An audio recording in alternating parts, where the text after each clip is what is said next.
ನಮ್ಮ ಹತ್ರ couples around ಮದುವೆಯಾಗಿ 1-2 ವರ್ಷ ಆದ್ಮೇಲೆ ಅವರು ಫರ್ಟಿಲಿಟಿ ಅಂದ್ರೆ ಕನ್ಸೀವ್ ಆಗ್ತಾ ಇಲ್ಲ ಅಂತ ಬರ್ತಾರೆ. ಅವಾಗ ಇವಳಿಗೆ ಮಕ್ಕಳಾಗ್ತಿಲ್ಲ ಅಂತ almost every one blames female. ಆ ತರ ಇದ್ದಲ್ಲಿ ಇನ್ಫರ್ಟಿಲಿಟಿ ಬರೀ ಹೆಣ್ಮಕ್ಳಿಗೆ ಅಷ್ಟೇ ಅಲ್ಲ, 40-50% it is because of male infertility also. So ಅದು ಒಂದು ಮಿತ್ ಆಗಿದೆ, ಮಕ್ಕಳಾಗ್ತಿಲ್ಲ ಅಂದ್ರೆ ಅದು ಬರೀ ಫೀಮೇಲ್ಸ್ ಅಷ್ಟೇ ಪ್ರಾಬ್ಲಮ್. ಆ ತರ ಇಲ್ಲ, 40% ಫೀಮೇಲ್ ಪ್ರಾಬ್ಲಮ್, 40% ಮೇಲ್ ಪ್ರಾಬ್ಲಮ್, ಇನ್ನು 10-20% it is unidentified. So there is no reason for the fertility. ಆ ತರ.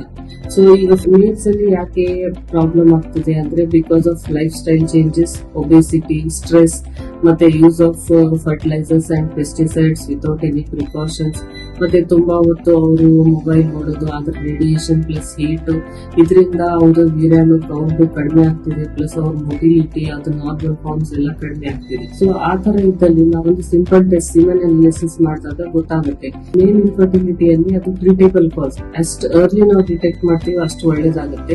ಸೊ ಅವ್ರಿಗೆ ಸಿಮೆನ್ ಅನಾಲಿಸಿಸ್ ಮಾಡಿ ನಾವು 3-4 ಮಂತ್ಸ್ ಅವರಿಗೆ ಮೆಡಿಕೇಶನ್ಸ್ ಕೊಟ್ಟಾಗ, ಪ್ಲಸ್ ಲೈಫ್ ಸ್ಟೈಲ್ ಮಾಡಿಫಿಕೇಶನ್ಸ್ ಮತ್ತೆ ಹ್ಯಾಬಿಟ್ಸ್ ಎಲ್ಲ ಕ್ವಿಟ್ ಮಾಡಿದ ತಕ್ಷಣ ಅವ್ರದ್ದು ಕೌಂಟ್ ಜಾಸ್ತಿ ಆಗೋ ಚಾನ್ಸಸ್ ತುಂಬಾ ಇರುತ್ತೆ. ಸೊ ಅವ್ರು ಅದಾದ್ಮೇಲೆ ಅವ್ರು ನ್ಯಾಚುರಲಿ ಕನ್ಸೀವ್ ಆಗೋ ಚಾನ್ಸಸ್ ಜಾಸ್ತಿ ಆಗುತ್ತೆ. Infertility is not only a female problem but 40-50% it's male part also. So ಅದನ್ನ ನಾವು ಜಲ್ದಿ ಕಂಡು ಹಿಡಿದ್ರೆ ಒಳ್ಳೇದಾಗುತ್ತೆ.